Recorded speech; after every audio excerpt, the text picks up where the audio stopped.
Aabot sa mahigit 10 milyong pisong halaga ng iligal na droga at smuggled goods ang nasabat matapos ang isang araw na operasyon ng buong hanay ng Philippine National Police, kasama ang mga naarestong mga sospek sa iba't ibang panig ng bansa.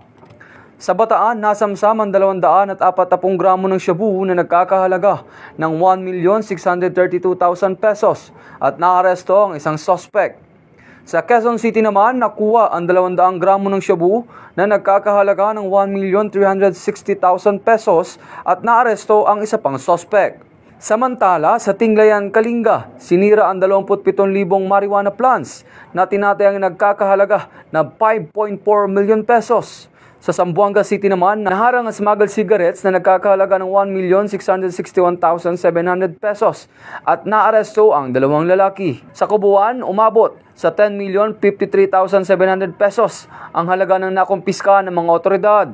Ayon kay Acting Chief PNP Police Lieutenant General Jose Melencio C. Nartates Jr., ang matagumpay na operasyon na ito ay patunay lamang ng walang humpay na laban ng pambansang pulisya ng Pilipinas kontra sa iligal na droga at kriminalidad upang masiguro ang kaligtasan ng bawat mamamayan.